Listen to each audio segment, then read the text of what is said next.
It never shuts down. More than 20,000 loaves of bread are baked here every day, mainly for one client, the nearby Bagram Air Base. But demand isn't what it used to be. This bread is for the Afghan army at the base. Business was better a few years ago when there were more Americans. We were making much more bread. Now, it's slowed down. Bagram is home to the largest U.S. military facility in Afghanistan, and part of the Afghan National Army is also based here. Its history is deeply connected to the successive wars in the country.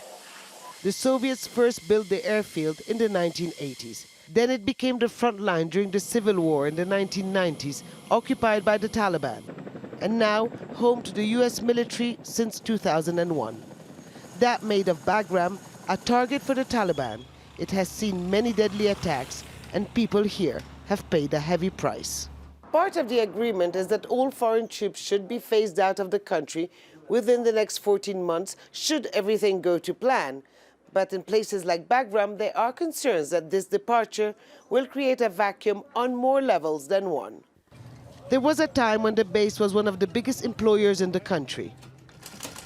SHAKAR AGAH worked for 8 years there. He was laid off when the Obama administration reduced the number of U.S. soldiers in Afghanistan.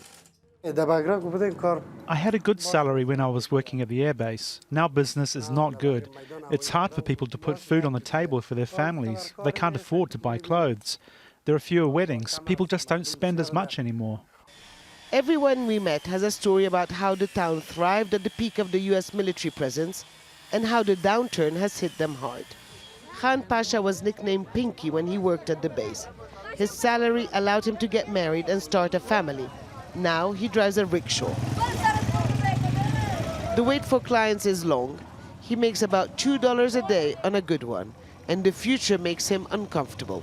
What if the Americans leave and the fighting goes back to what it used to be during the Civil War? What's the point? I don't know if the government can protect us. And what's peace without jobs? Then we will prefer war, because at least we can earn a living. What will we do with peace if we cannot feed our families?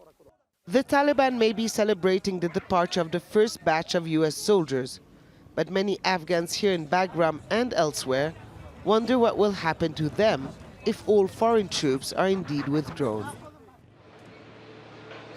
Well, Afghans have by and large watched while, the U.S. and the Taliban signing a deal. They also now are watching their leaders fighting and not able to put their rivalries aside to try to find a compromise and be in a strong position when indeed these intra-Afghan talks. And many would tell you, well, it is the U.S. that guarantees the security of the country, and if they leave, who is going to guarantee our security? That is a big worry many Afghans I spoke to have at the moment. Right, those talks are next crucial phase. Hoda, thanks very much indeed.